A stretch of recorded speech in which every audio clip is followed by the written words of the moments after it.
जय श्री कृष्णा। राधे राधे। आज हम अमावस्या की व्रत कथाएं सुनेंगे। अगर अमावस्या के दिन पितरों के निमित्त भोग बनाया जाए और उनको भोग लगाया जाए तो उनकी आत्मा तृप्त हो जाती है और उनका आशीर्वाद घर परिवार पर हमेशा बना रहता है, जिससे घर में सकारात्मक ऊर्जा बनी रहती है और घर में सभी बच्चों के विवाह समय पर होते हैं।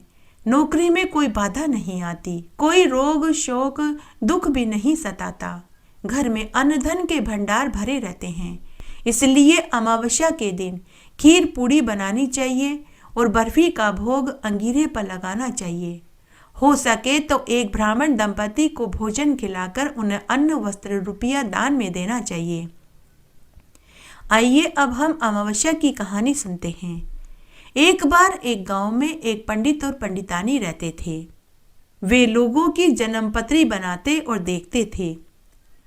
इससे उन्हें जो मिलता था उसी से उनका गुजर बसर चलता था। गांव के सभी लोग पंडित पंडितानी पर आंख मीचकर विश्वास करते थे। गांव में अगर कोई किसी काम से शहर जाता था या शादी समारोह में जाता था या किसी रिश्तेदार के यहाँ जाता था तो लोग अपनी जमा पूंजी गहने गांठे पंडित जी के पास रखवा कर जाते थे और वापस आकर अपने सामान उनसे ले लेते थे।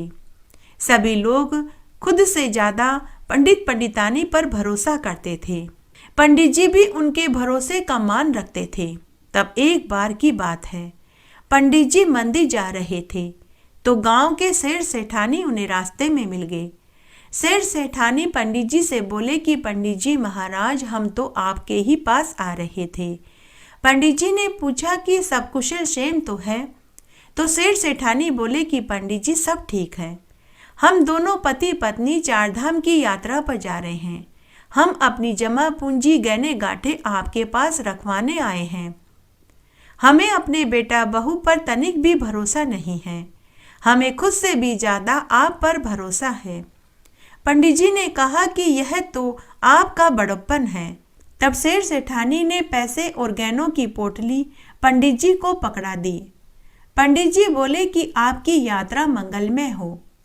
गहनों और रुपयों की पोटली लेकर पंडित जी घर की ओर चल पड़े। उनकी बातों को दो ठग सुन रहे थे। उन दोनों ठगों ने उसी समय एक योजना बनाई कि किस तरह इस पंडित जी से पैसे और गहने की पोटली हड़प करें। तब थोड़ी देर बाद वे दोनों ठग एक पोटली में कागज और पत्थर रखकर पंडित जी के घर पहुंच गए और पंडित जी के घर जाकर बोले कि पंडित जी महाराज राम राम। तो पंडित जी ने भी कहा कि राम राम बच्चों, खुश रहो जीते रहो। तब पंडितानी अपने पति से बोली कि हे स्वामी, ये लोग कौन हैं? इन्हें पहले कभी गांव में नहीं देखा। तब पंडित जी बोले कि अरे कोई भी हो, हमारे ही बच्चे हैं। तब दोनों ठग बोले कि पंडित जी, हमने आपकी ईमानदारी की बहुत से किस्से सुने हैं। हमने सुना है कि आप लोगों के सामान की बहुत अच्छे से हिफाजत करते हैं।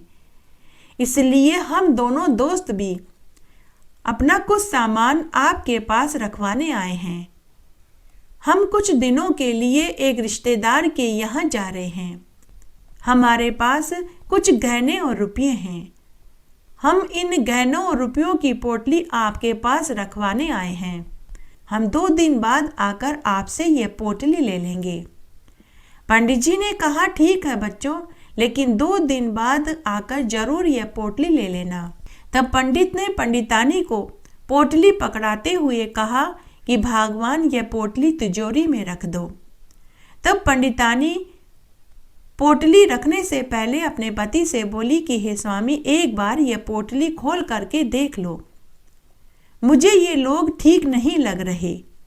तो पंडित जी ने कहा कि भगवान देखना क्या है, हमने आज तक कभी भी किसी की पोटली खोल करके नहीं देखी। जो इन्होंने इसमें रखा होगा वही तो इसमें होगा, हमें पोटली खोलने की क्या जरूरत है। पंडित जी बड़े ही ईमानदार थे। उन्होंने पोटली खोल करके नहीं देखी। दोनों ठग वहां से चले गए। लेकिन पंडितानी बार बार पंडित जी से एक ही बात बोल रही थी कि पंडित जी, मुझे तो ये दोनों लड़के ठीक नहीं लग रहे। हे स्वामी, आप यह काम छोड़ दीजिए, किसी दिन यह उल्टा पड़ जाएगा, लेने के देने पड़ जाएंगे, इज्जत जाएगी सो अलग। लेकिन पंडित जी मुस्कुराकर रह गए और बोले कि मुझे भगवान पर पूरा भरोसा है, जब हमारी नीयत साफ है तो सब ठीक है, फिर हमारे ऊपर तो हमारे पूर्वजों का आशीर्वाद है। 2 दिन बाद अमावस्या तिथि थी। उस दिन पंडित पंडितानी का व्रत था। उन्होंने उस दिन खीर पूड़ी और मावे की बर्फी का भोग पितरों के निमित्त अंगीरे पर लगाया था और एक थाली भरकर पितरों के निमित्त रखी थी। उस दिन दोनों ठग भी अपनी पोटली लेने के लिए आए। पंडित जी ने उनको उनकी पोटली पकड़ा दी। उन दोनों ठगों ने पोटली खोल कर के देखी तो वे जोर जोर से चिल्लाने लगे कि हमारे पैसे और गहने कहाँ हैं? पोटली में तो कागज और कंकर पत्थर पड़े हैं। पंडित और पंडितानी दोनों हैरान और परेशान हो गए। पंडित जी बोले कि बेटा, जो तुम देकर गए थे मैंने तो तुम्हें वही दिया है, मैंने तो पोटली खोल कर के देखी भी नहीं। तब ठग बोले कि क्या हम झूठ बोल रहे हैं? पोटली में हमारे 10,000 नकदी और चांदी और सोने के जेवर थे। तभी पंडितानी अपने पति से बोली कि हे स्वामी, मैंने तो पहले ही आपसे कहा था कि ये दोनों मुझे ठीक नहीं लग रहे। तब पंडित जी उन दोनों ठगों से बोले कि बेटा, ऊपर वाला ही जानता है कि इस पोटली में क्या था, लेकिन मैं तुम्हें सच कह रहा हूँ कि मैंने तो तुम्हें वही पोटली पकड़ाई है जो तुम मुझे सौंप कर गए थे। तब दोनों ठग जोर जोर से चिल्लाने लगे कि आप अगर हमारी पोटली हमें नहीं दे सकते तो आप हमें 10,000 रुपये नकद दीजिए। तब पंडित जी ने उन दोनों को 5-5 हजार रुपये नकद दे दिए। उसके बाद वे दोनों ठग 5-5 हजार रुपये लेकर चले गए। उनके जाने के बाद पंडितानी बहुत दुखी हुई। तब पंडित जी पंडितानी को समझाते हुए बोले कि भगवान, मुझे भी मालूम है कि वे दोनों झूठ बोल रहे थे, लेकिन तुम चिंता मत करो, इसका फल इन्हें जरूर मिलेगा, मुझे पूरा विश्वास है।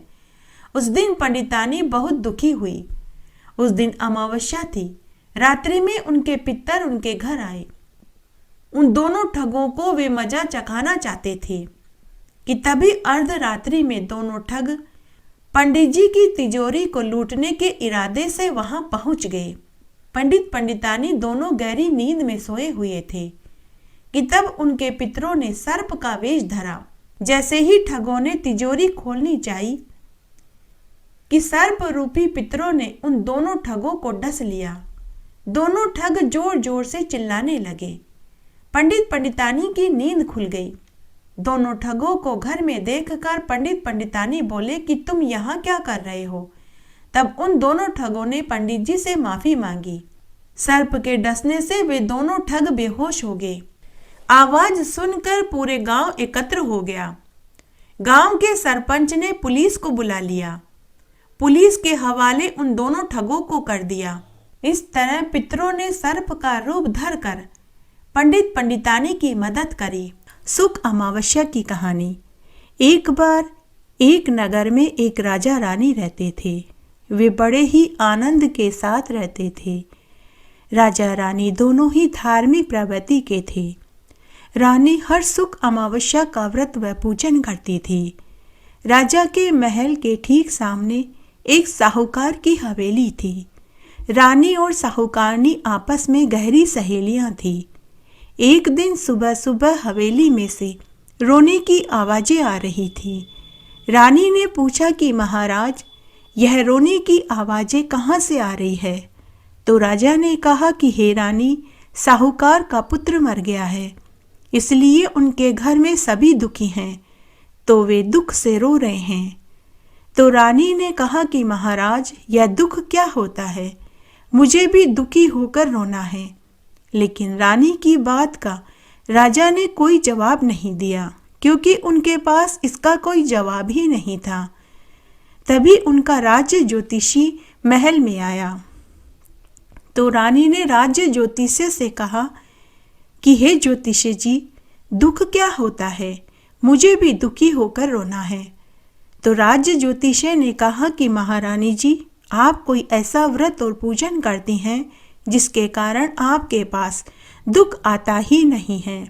तो रानी ने कहा कि ज्योतिषी जी, मैं सुख अमावस्या का व्रत करती हूँ। तो ज्योतिषी ने कहा कि महारानी जी, आप सुख अमावस्या का व्रत करना छोड़ दीजिए। तो रानी ने कहा कि ज्योतिषी जी, मैं सुख अमावस्या का व्रत करना तो नहीं छोड़ सकती, कोई और उपाय हो तो बताइए। तो ज्योतिषी ने कहा कि आपको राजा जी के अलावा और कौन सबसे ज़्यादा प्रिय है? तो रानी ने कहा कि मुझे मेरा पुत्र सबसे ज़्यादा प्रिय है। तो ज्योतिषी ने कहा कि अगर आपका पुत्र किसी तरह से मर जाए तो उससे जरूर आपको दुख होगा और आपको रोना भी आएगा। अतः आप अपने पुत्र को लड्डू में जहर मिलाकर खिला दीजिए, उससे अवश्य आपका पुत्र मर जाएगा। तो रानी ने ऐसा ही किया, लेकिन सुख अमावस्या माता ने लड्डू को अमृत में बदल दिया। लड्डू खाने के बाद भी राजकुमार नहीं मरा। दूसरे दिन रानी ने ज्योतिषी को फिर महल में बुलाया और अन्य उपाय बताने को कहा।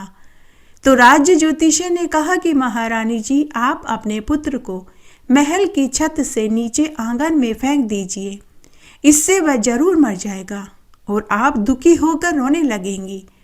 तब रानी ने अपने पुत्र को गोद में उठाया और महल की छत से नीचे फेंक दिया, लेकिन सुख अमावस्या माता ने बच्चे को गोदी में झेल लिया और बच्चे को आंगन में बैठा दिया। जब तक रानी महल की छत से नीचे आई तो देखा बच्चा आंगन में खुशी खुशी खेल रहा था। बच्चे का बाल भी बांका नहीं हुआ। यह देख रानी को बहुत खुशी हुई, लेकिन दुख नहीं हुआ। अब रानी राजा से बोली कि महाराज, मैंने ज्योतिषी के बताए दो उपाय किए, लेकिन दोनों उपाय करने से भी मुझे दुख नहीं मिला। महाराज, मैं दुखी होकर रोना चाहती हूँ, अब आप ही कोई उपाय बताइए। तब राजा बोला कि हे प्रिय, हमारा पड़ोसी राजा के साथ कई महीनों से युद्ध चल रहा है। आज युद्ध में मैं अकेला जाऊंगा, उससे निश्चय मेरी मृत्यु हो जाएगी। मेरे मरने की खबर सुनकर तुम्हें जरूर दुख होगा और साथ ही तुम्हें रोना भी आएगा। उसके बाद राजा युद्ध में अकेला चला गया, लेकिन सुख अमावस्या माता की कृपा से राजा की युद्ध में जीत हुई। पड़ोसी राजा को हार का मुंह देखना पड़ा। राजा विजयी होकर महल में लौट आया। अब तो राजा को भी महान आश्चर्य होने लगा। रानी ने फिर राजा से पूछा कि महाराज, दुख क्या होता है? राजा मन ही मन सोचने लगा कि रानी को कैसे समझाऊं कि दुख क्या होता है। तब राजा ने पुनः रानी से कहा कि हे रानी, आज मैं गंगा जी में कूद जाऊंगा। मुझे तैरना नहीं आता है, इससे निश्चय ही मेरी मृत्यु हो जाएगी। उसके बाद राजा तीर्थ यात्रा के लिए निकल पड़ा। ऊपर बैकुंठ में माता पार्वती जी महादेव जी से बोली कि हे नाथ, क्या मृत्युलोक में कोई ऐसा इंसान है जो परम सुखी हो, उसे कभी किसी चीज का दुख न हुआ हो? तो महादेव जी बोले कि हे गोरा, मृत्युलोक में एक रानी है जो परम सुखी आत्मा है। चलो, आज मैं तुम्हें उसके दर्शन करवाता हूँ। तब महादेव और पार्वती जी वेश बदलकर मृत्युलोक में भ्रमण करने आए। उस समय रानी सुख अमावस्या का व्रत और पूजन कर रही थी। पार्वती जी ने पूछा कि हे ईश्वर, कलयुग में भी इस रानी को दुख क्यों नहीं है?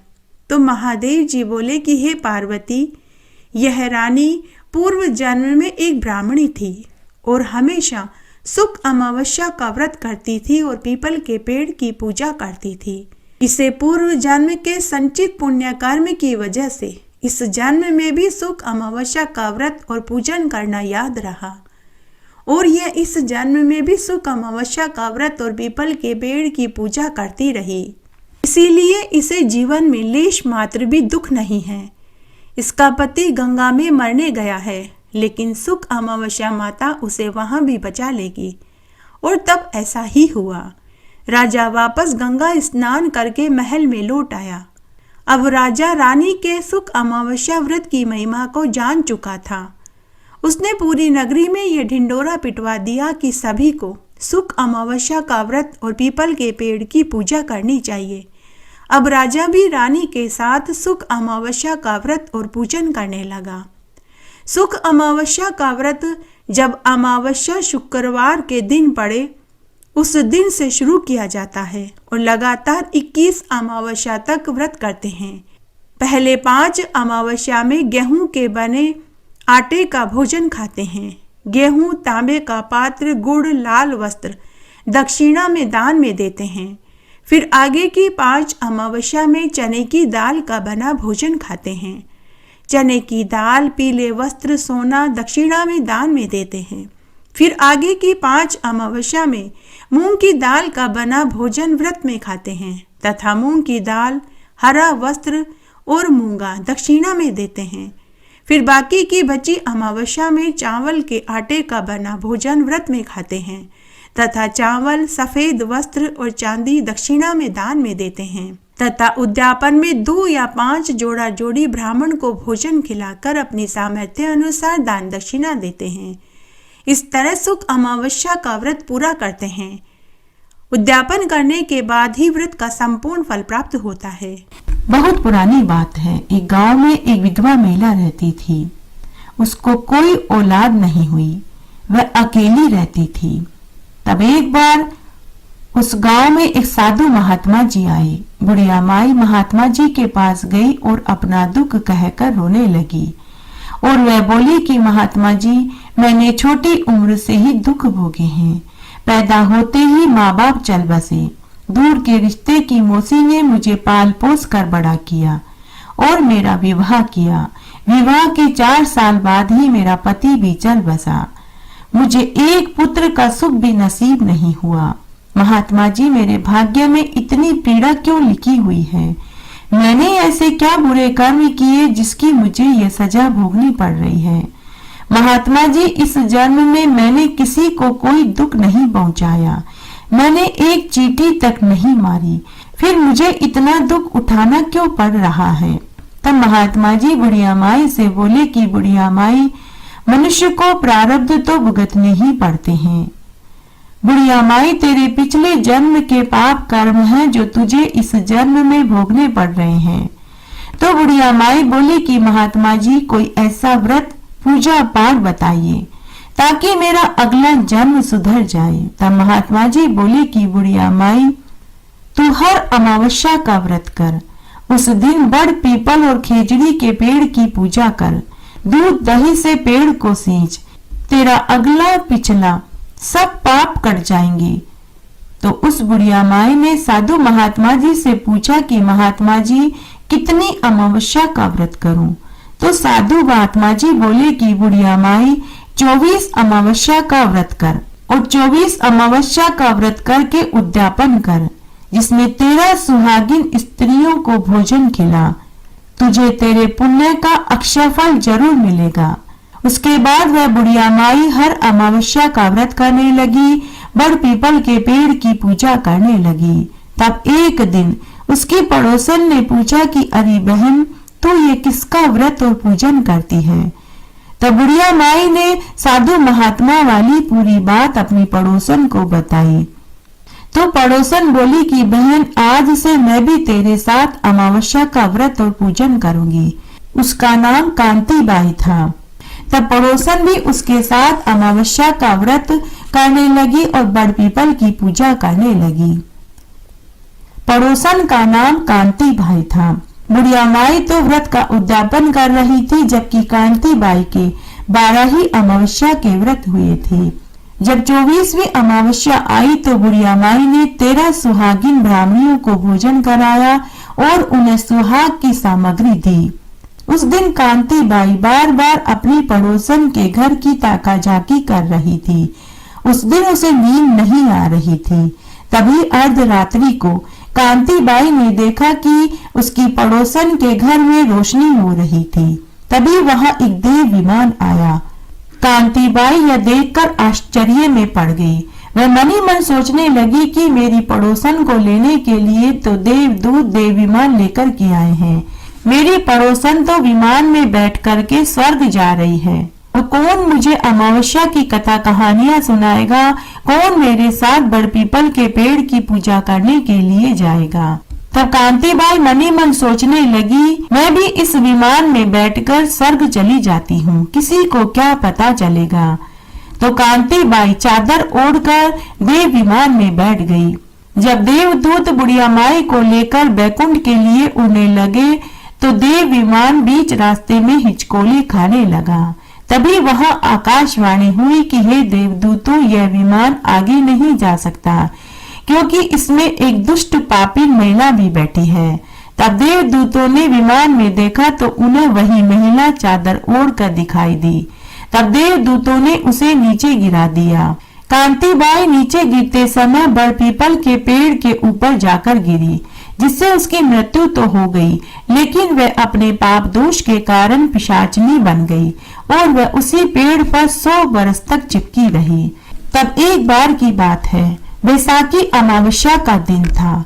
उस दिन गांव की कुछ महिलाएं सुबह तड़के 4 बजे उसी बड़पीपल के पेड़ की पूजा करने के लिए पहुंची तो उन्हें वहां पर हुआ की आवाज सुनाई दी।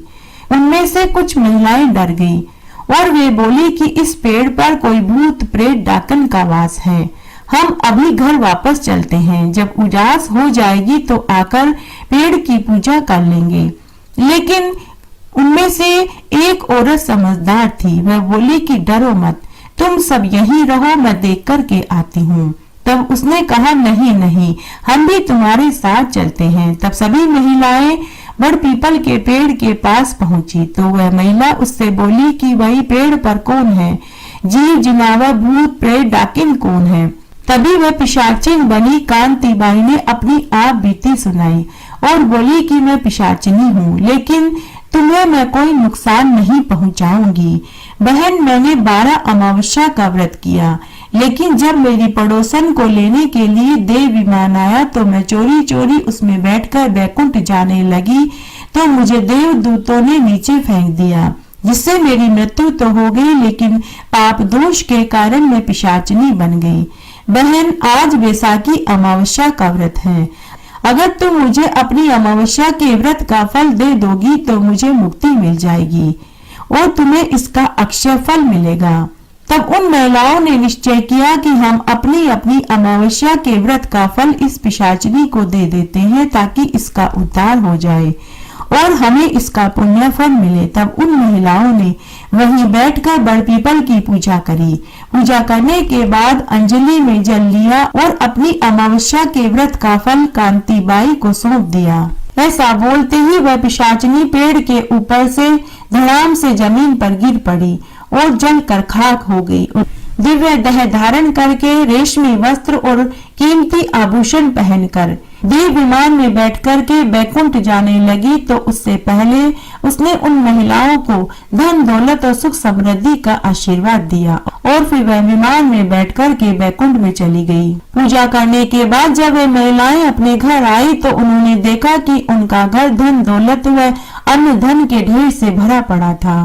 जब इस बात का पता पूरे गांव वालों को चला तो उन्हें भी अमावस्या के व्रत का और अमावस्या के दिन बड़पीपल के पेड़ की पूजा की महत्ता समझ में आई। उसके बाद उस नगर के राजा ने पूरी नगरी में ये ढिंढोरा पिटवा दिया कि सभी को अमावस्या का व्रत करना चाहिए, बड़पीपल व खेजड़ी के वृक्ष की पूजा करनी चाहिए। इससे घर में धन धान्य के भंडार भरते हैं। घटती हो तो पूरी हो तो परवान चढ़े, भूले बिसरे नाम तेरे भंडार में भरे। आज मैं आपको 3 पनौती अमावस्या की कहानी सुनाने जा रही हूँ। आइए अब हम 3 पनौती अमावस्या की कहानी सुनते हैं। एक बार बहुत छोटा सा गांव था। उस गांव में एक ननद भुजाई रहती थी। ननद शादी होकर ससुराल चली गई। वहां उसकी सास ने अपनी बहू को 3 पनौती अमावस्या का व्रत झिलवा दिया। शादी के 4-5 साल में ही उसे 3 पुत्र पैदा हुए। घर में अन्न धन के भंडार भर गए। वे सभी सुखी हो गए और सुखी जीवन बिताने लगे। ननद जब भी अपने तीनों पुत्रों को लेकर वार त्योहार तीज आदि पर्वों पर मायके में आती तो उसकी भावज उसके बच्चों को देखकर बहुत खुश होती थी। परंतु एक दिन उसकी भावज को उसकी पड़ोसन ने ताना मारा कि अरे दूसरों के बच्चों को देखकर कब तक खुशियां मनाएगी। तेरा आंगन तो आज भी सूना है। तेरी शादी के बाद ही तेरी ननद की शादी हुई थी और तब भी उसे 3 बेटे हो गए और तेरी झोली तो अभी भी खाली है। उस दिन भावज बहुत दुखी हो गई। उसे अपने ननद के बच्चों से चिढ़ होने लगी। उसने मन ही मन ननद के बच्चों को मारने का उपाय सोचने लगी। उसने मन में अपने ननद के तीनों बच्चों को मारने का उपाय बनाने लगी कि मैं अपने ननद के तीनों बच्चों को मार दूंगी। न रहेगा बांस और न बजेगी बांसुरी। तब एक बार की बात है, तीज का त्योहार था। ननद अपने बच्चों के साथ तीज पर मायके में खाना खाने नहीं आ पाई। भाभी ने अपनी ननद के बच्चों के लिए खिलौने घेवर आदि भिजवाए। उसमें उसने सांप बिच्छू भर कर भेज दिए। वह मनी मन सोचने लगी कि जब बच्चे खिलौने से खेलेंगे और घेवर खाएंगे तो सांप बिच्छू उन्हें डस लेंगे और वे मर जाएंगे। तब उसने अपने पति से कहा कि देखो जी, ननद बाईसा और बच्चे तीज पर घर नहीं आ सके तो आप ये खिलौने और घेवर उनके ससुराल में पहुंचा दीजिए। पति ने खिलौने और घेवर अपनी बहन के घर पहुंचवा दिए। मामा मामी के घर से खिलौने और घेवर बच्चों ने देखे तो उन्होंने अपनी माँ से कहा कि माँ, मामा मामी ने हमारे लिए घेवर और खिलौने भेजे हैं। लेकिन अमावस्या माता ने उन खिलौने और घेवर में से सांप बिच्छू गायब करवा दिए। बच्चे खिलौने पाकर बहुत खुश हुए। सभी बच्चों ने घेवर खाए और खिलौने से खेलने लगे। दूसरे दिन भावज इंतजार करने लगी कि अभी ननद के बच्चों के मरने की खबर आएगी, लेकिन ऐसा नहीं हुआ। 10-15 दिन बाद भावज ने अपने ननद के बच्चों के लिए अच्छे अच्छे कपड़े भिजवाए और उनमें सांप बिच्छू डाल दिए। वह मनी मन सोचने लगी कि अब की बार जब ननद के बच्चे नए नए कपड़े पहनेंगे तो जरूर सांप बिच्छू उन्हें खा जाएंगे और वे तीनों मर जाएंगे। भाई वापस अपने भांजों के लिए कपड़े दे आया। बच्चे मामा से नए नए कपड़े पाकर बहुत खुश हुए। उन्होंने नए नए कपड़े पहने। इस बार भी अमावस्या माता ने सभी सांप बिच्छू कपड़ों में से गायब कर दिए। दूसरे दिन भावज फिर से सोचने लगी कि आज तो जरूर ननद के बच्चों के मरने की खबर आएगी, लेकिन ऐसा नहीं हुआ।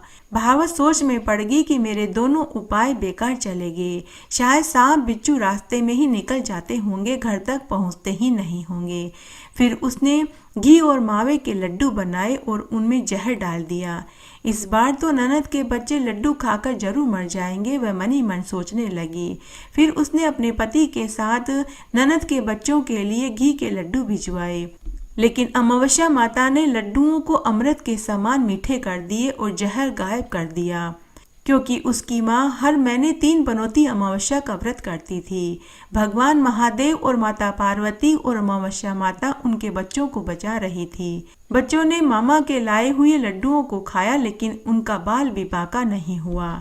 दूसरे दिन भावज घर के चबूतरे पर आकर बैठ गई और मनी मन सोचने लगी कि आज तो जरूर ननद के बच्चों के मरने की खबर आएगी, लेकिन पूरा दिन निकल गया, कोई नहीं आया। भावज के शरीर पर तो जैसे सांप लौटने लगा। दूसरे दिन उसने अपने पति से कहा कि सुनो जी, ननद बाईसा और उनके बच्चों से मिले बहुत दिन हो गए हैं। मुझे बच्चों की बहुत याद आ रही है। आप आज शाम को आते हुए उन्हें घर ले आना। पति ने कहा कि ठीक है। उस दिन शाम को भाई अपने बहन के घर गया और बहन और उसके बच्चों को घर ले आया। ननद और बच्चों को देखकर भावज बनावटी हंसी बनाकर बोली कि बाईसा, मुझे तो आपकी और बच्चों की बहुत याद आ रही थी। इस तरह रात्रि में सभी भोजन करके सो गए। दूसरे दिन सुबह भावज ने एक अन्य उपाय बनाया। भावज ने अपनी ननद से कहा कि बाईसा, आप आराम करो, मैं बच्चों को तालाब पर घुमा कर लाती हूँ। तो ननद ने कहा ठीक है भाभी, चले जाओ। तब भावज ननद के तीनों पुत्रों को तालाब पर लेकर गई और उन्हें तालाब में धक्का दे दिया और वह खुद घर आ गई। ननद ने भाभी से पूछा कि भाभी, बच्चे कहाँ हैं? तो भावज ने कहा कि बच्चे बाहर खेल रहे हैं, अभी थोड़ी देर में आ जाएंगे। उधर वहां तालाब के पास बड़ पीपल का पेड़ था जिसकी जड़ें तालाब में फैली हुई थी। भगवान महादेव माता पार्वती के आशीर्वाद से बड़ पीपल की जड़ें तालाब में लंबी हो गई और तीनों बच्चों को बचा लिया। शाम होने से पहले तीनों बच्चे वापस घर आ गए। जब ननद के तीनों बच्चे सकुशल घर आ गए तो भावज अचंभित रह गई। वह मन ही मन सोचने लगी कि मैंने कितनी बार इसके बच्चों को मारना चाहा, लेकिन कोई देवी कोई देवता है जो इसके बच्चों को बचा रहे हैं। तब भावज ने अपनी ननद के पांव पकड़ लिए और उसे पूरी बात बताई और कहा कि मैंने आपके बच्चों को कई बार मारने की कोशिश करी, लेकिन हर बार ही आपके बच्चे बच गए। हे ननद वायसा, आप कौन से देवी देवता की पूजा करते हो और व्रत करते हो जिससे आपके बच्चों का बाल भी बांका नहीं होता। तब ननद ने अपनी भाभी को 3 पनौती अमावस्या के व्रत के बारे में कहा और कहा कि भाभी, आप भी 3 पनौती अमावस्या का व्रत करो, जिसके करने से आपकी भी गोद जरूर भरेगी। तब भावज ने व्रत की पूरी विधि जानी। तब भावज ने अपनी ननद से अपनी गलती की माफी मांगी। तब ननद ने भावज को 3 पनौती अमावस्या की पूरी विधि बताई। उसके बाद भावज ने भी 3 पनौती अमावस्या का व्रत पूरे विधि विधान से किया। उसके कुछ समय बाद ही भावज को भी गर्भ ठहर गया और उसे 2 जुड़वा पुत्र पैदा हुए। हे महादेव पार्वती जी, हे अमावस्या माता, जैसे आपने ननद का घर खुशियों से भर दिया, उसे दीर्घायु पुत्र प्रदान करे। उसके बच्चों की आपने बार बार रक्षा करी, वैसे सबकी करना, और जैसे बाद में आपने भावज को पुत्र दिया वैसे सबको देना। कहानी कहने वाले को, सुनने वाले को और हुक्कारा भरने वाले को। आइए आज हम सोमवती अमावस्या की एक पवित्र पौराणिक पुण्यफल देने वाली कथा सुनते हैं। सोमवती अमावस्या की कहानी। एक बार एक गांव में एक साहूकार दंपति के 7 बेटा बहू और 1 बेटी थी। साहूकार के 7 बेटों का विवाह हो चुका था, लेकिन बेटी अभी कंवारी थी। तब उस साहूकार के यहाँ एक जोगी रोज भिक्षा मांगने आता था। जब साहूकार की बहुएं जोगी को भिक्षा देती तो जोगी उन्हें सुहागवती का आशीर्वाद देता, लेकिन कभी किसी दिन साहूकारनी की बेटी जोगी को भिक्षा देती तो जोगी उसे दुहागवती का आशीष देता, जिससे साहूकारनी की बेटी चिंतित रहने लगी। उसका अन्न जल छूट गया। साहूकारनी की बेटी दिन पर दिन कमजोर होने लगी। एक दिन साहूकारनी ने अपनी बेटी से पूछा कि बेटी, मैं तुझे अच्छा खाने को देती हूँ, अच्छे से अच्छे कपड़े पहनने को देती हूँ, फिर भी तू दिन पर दिन सूख रही है। बेटी बता, तुझे किस बात का दुख है? तुझे किसी ने कुछ कहा तो वो बता। तो बेटी अपनी माँ को जोगी वाली बात बता दी। तब दूसरे दिन जब जोगी भिक्षा मांगने आया तो साहूकारनी दरवाजे के पीछे खड़ी हो गई। साहूकारनी की बेटी ने जोगी को भिक्षा दी तो जोगी ने फिर से उसे दुहागवती का दुस्सिस दिया। यह सुनते ही साहूकारनी झट से दरवाजे के सामने आई और नाराज होते हुए जोगी से बोली कि हे जोगी, एक तो हम तुझे भिक्षा देते हैं, ऊपर से तू मेरी बेटी को दुहागवती का आशीष देता है। मेरी बेटी को ऐसा दुस्सिस क्यों देता है? तो जोगी साहूकारनी से बोला कि माई, मैं तो वही कहता हूँ जो इसके भाग्य में लिखा है। इसके भाग्य में लिखा है कि जब इसके फेरे होंगे उसी समय इसका पति मर जाएगा। तो साहूकारनी जोगी से बोली कि अरे जोगी, तू मेरी बेटी का कल जानता है तो फिर तू यह भी जानता होगा कि इसका क्या निवारण है। हे जोगी, अब तू ही इसका उपाय बता। तो जोगी बोला कि माई, उपाय तो है परंतु बड़ा ही कठिन है। साहूकारनी बोली कि जोगी, क्या आग में कूदने जितना बड़ा है? तू मुझे बता, मैं सब कुछ करने को तैयार हूँ। तब जोगी बोला कि माई, 7 समुंदर पार सोमा नाम की एक धोबन रहती है। वह हर सोमवती अमावस्या का व्रत करती है, सवासेरी का दान करती है, बड़ पीपल के पेड़ की पूजा करती है। अगर वह अपनी सोमवती अमावस्या का फल तेरी बेटी के पति को सौंप दे तो वह बच सकता है। उसके बाद जोगी ऐसा कह कर चला गया। उसके बाद साहूकारनी ने पूरी बात अपने पति और बेटा बहुओं को बताई। घर की जिम्मेदारी उन्हें सौंपकर सोमा धोबन की तलाश में साहूकारनी घर से निकल पड़ी। चलते चलते वह घने वन में पहुंची। वहां एक वटवृक्ष का पेड़ था। बहुत तेज धूप पड़ रही थी। साहूकारनी थोड़ी देर के लिए पेड़ के नीचे बैठ गई। उस पेड़ पर गरुड़ पक्षी का घोंसला था, जिसमें गरुड़ के बच्चे बैठे थे। गरुड़ का जोड़ा उस समय भोजन की तलाश में गया हुआ था कि तभी गरुड़ के बच्चों को खाने एक सर्प वहां आया। साहूकारनी ने देख लिया। साहूकारनी समझ गई कि यह सर्प गरुड़ के बच्चों को खाने आया है, तो उसने एक बड़ा पत्थर उठाया और उससे सर्प को मार डाला और उसी पत्थर के नीचे सर्प को दबा दिया। थोड़ी देर में गरुड़ का जोड़ा आया। जब उन्होंने पेड़ के पास खून बिखरा हुआ देखा तो उन्होंने समझा कि इस साहूकारनी ने हमारे बच्चों को मार डाला, तो वे साहूकारनी के सिर पर चोंच से मारने लगे। साहूकारनी गरुड़ पक्षी से बोली कि हे गरुड़ पक्षी, मैंने तो सर्प से तुम्हारे बच्चों की जान बचाई है और तुम मुझे ही मार रहे हो। पूरी सच्चाई जानकर गरुड़ पक्षी साहूकारनी से बोले कि हे बहन, धन्यवाद, तुमने सर्प से हमारे बच्चों की जान बचाई। यदि हम तुम्हारे किसी काम आ सके तो हमें बड़ी प्रसन्नता होगी। तब साहूकारनी ने उन्हें अपनी समस्या बताई कि मुझे 7 समुंदर पार सोमाधोबन के घर जाना है। तब गरुड़ पक्षी ने अपना विकराल रूप बनाया और साहूकारनी को अपनी पीठ पर बैठाकर 7 समुंदर पार सोमाधोबन के घर के सामने ले जाकर छोड़ दिया। उसके बाद गरुड़ पक्षी साहूकारनी से बोला कि बहन, जब भी तुम मुझे याद करोगी मैं उसी समय तुम्हारे सामने आ जाऊंगा। उसके बाद गरुड़ पक्षी वहां से उड़ गया। सोमाधोबन के घर के सामने एक घना बड़ का पेड़ था। साहूकारनी पेड़ के पीछे खड़ी होकर सोमाधोबन के घर की निगरानी करने लगी। उसने मन ही मन सोचा कि किस तरह सोमाधोबन को अपने काम के लिए राजी करूं। सोमाधोबन के 7 बेटा बहू थे। सभी बहुएं घर के कामकाज के लिए आपस में लड़ाई झगड़ा करती थी। उसकी कोई भी बहू घर का कामकाज करना नहीं चाहती थी। तब साहूकारनी को उपाय समझ में आ गया। जब रात्रि में सभी सो गए तब साहूकारनी सोमाधोबन के घर गई। झाड़ू पोछा, बर्तन कपड़े करे, रोटी बनाए, गाय भैंसों के बाड़े की सफाई करे, गोबर पोटे उठाए, कंडे बनाए। सुबह होने से पहले वापस उसी पेड़ के पीछे आकर खड़ी हो गई। अब रोज घर का और गाय भैंसों का काम हुआ मिलने लगा, तो बहुओं में आपस में लड़ाई झगड़े नहीं होते थे। इस तरह 8-10 दिन बीत गए। एक दिन सोमाधोबन ने सोचा कि आजकल बहुएं घर का, गाय भैंसों का सारा काम कर रही है, इनमें काम को लेकर भी लड़ाई झगड़े नहीं हो रहे। तो उसने अपनी बहुओं से पूछा कि अरे बहुओं, आजकल घर का सारा कामकाज सुबह होने से पहले ही करा हुआ मिलता है, तुम में से कौन ये काम कर रहा है? तो सभी बहुएं बोली कि सासू जी, हम ही करते हैं और कौन करेगा। लेकिन सोमाधोबन को अपनी बहुओं की बात पर यकीन नहीं हुआ। तब एक दिन सोमाधोबन ने सोचा कि पता लगाना होगा कि घर का सारा कामकाज कौन कर रहा है।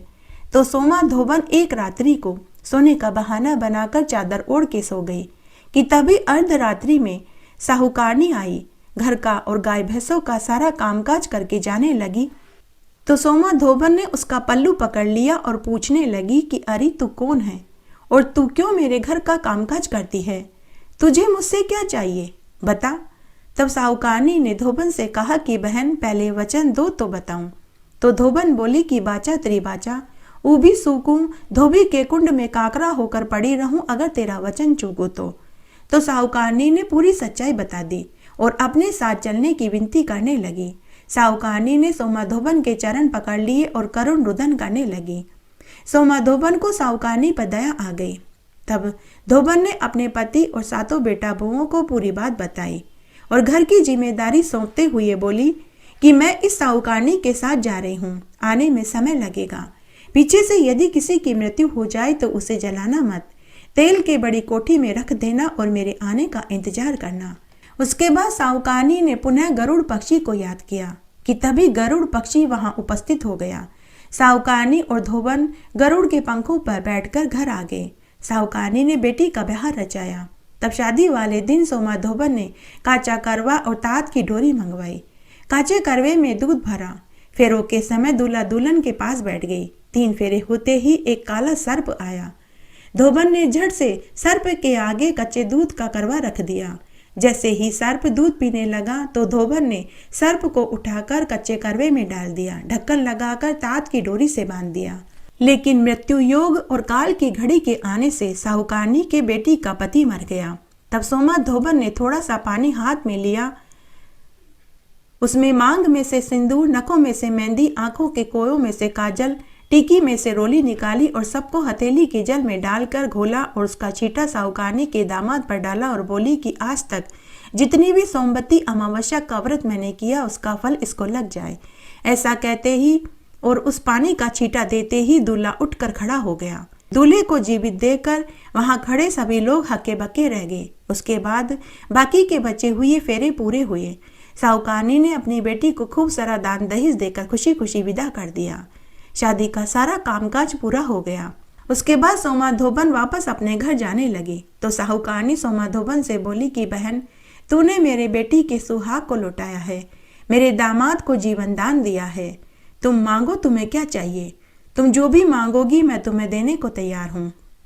तो सोमाधोबन बोली कि मुझे कुछ नहीं चाहिए, तुम मुझे एक कोरा कलश दे दो।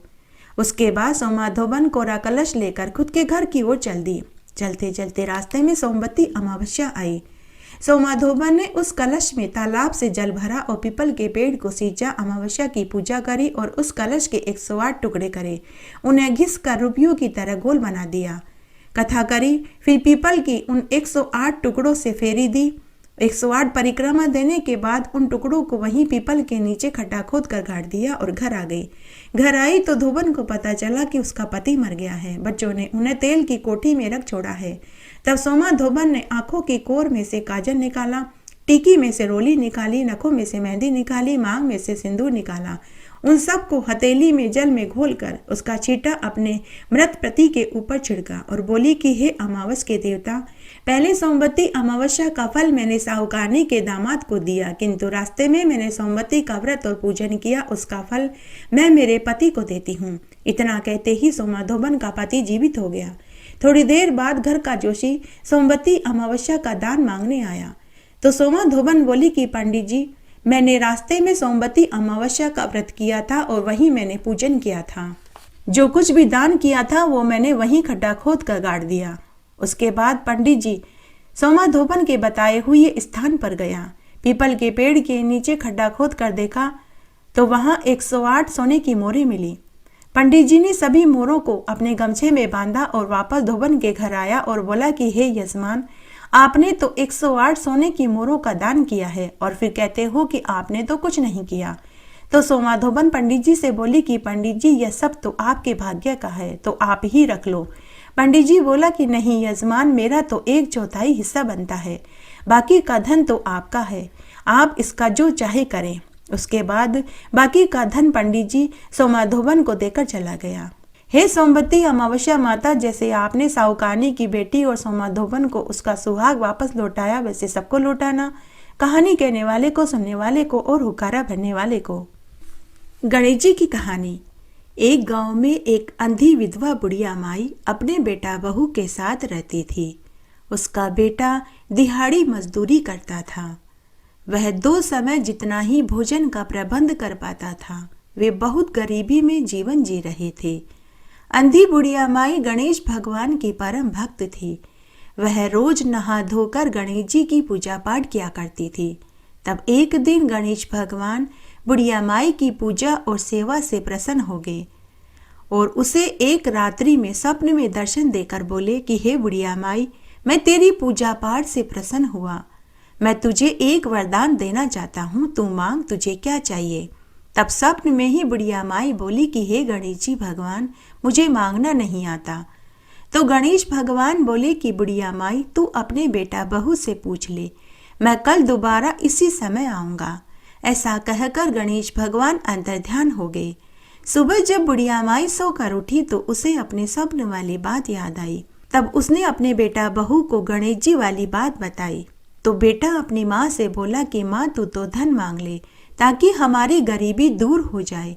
तो बहू बोली कि सासू माँ, आप तो पोता मांग लो ताकि मेरी भी गोद भर जाए और आपको भी पोते का मुंह देखने को मिल जाए। तब बुढ़िया माई सोचने लगी कि बेटा बहू तो दोनों अपने अपने मतलब की बात कर रहे हैं। बुढ़िया माई शाम के समय घर के चबूतरे पर हमेशा की तरह आकर बैठ गई। उस समय वह बहुत उदास थी कि तभी उसकी पड़ोसन आई और पूछने लगी कि अरे बहन, आज तो उदास क्यों दिखाई दे रही है। तो बुढ़िया ने उसे भी पूरी बात बताई। तो पड़ोसन बोली कि अरे बहन, मेरी मान, तू तो अपने खुद के लिए आंखें मांग ले ताकि तेरी बाकी की जिंदगी आराम से कट जाए। बेटा बहू तो खुद के मतलब की चीज मांग रहे हैं। ऐसा कहकर पड़ोसन अपने घर चली गई। उसके बाद बुढ़िया माई घर के भीतर आई और सोचने लगी कि ऐसी क्या चीज मांगू कि जिससे बेटा बहू भी राजी हो जाए और मुझे भी आंखें मिल जाए। उसके बाद बुढ़िया माई रात्रि में भोजन खाकर सो गई। अर्धरात्रि में फिर से गणेश जी भगवान बुढ़िया के स्वप्न में आए और पूछने लगे कि अरे बुढ़िया माई, सो रही है या जाग रही है? बुढ़िया, मांग, तुझे क्या चाहिए? तो बुढ़िया माई बोली कि हे गणेश जी भगवान, मैं सोने के कटोरे में पोते को दूध पीता हुआ देखना चाहती हूँ। तो गणेश भगवान मुस्कुराते हुए बोले कि अरे बुढ़िया, तू तो कह रही थी तुझे मांगना नहीं आता, लेकिन तूने तो एक ही वरदान में अपने लिए, अपनी बहू और बेटे सबके लिए मांग लिया। बुढ़िया माई, मैंने तुझे सब दिया। और तथास्तु का वरदान देकर गणेश भगवान अंतर्ध्यान हो गए। सुबह जब बुढ़िया माई सोकर उठी तो उसके आंखों की ज्योति आ चुकी थी। घर में अन्न धन के भंडार भरे पड़े थे। उसके 2 कमरों के टूटे फूटे घर की जगह सुंदर नौखंडी मकान खड़ा था। 3 महीने के बाद बहू को गर्भ ठहर गया। 9वें महीने में उसे सुंदर पुत्र पैदा हुआ। तब बुढ़िया माई ने अपने पोते को सोने के झूले में झूला झूलते हुए देखा, सोने के कटोरे में दूध पीते हुए देखा। हे गणेश जी भगवान, जैसा सुख आपने बुढ़िया माई को दिया वैसा सबको देना, कहानी कहने वाले को, सुनने वाले को और हुकारा भरने वाले को। घटती हो तो पूरी हो तो परवान चढ़े, भूले बिसरे नाम तेरे भंडार में भरे। जय हो अमावस्या के देवता की। धन्यवाद।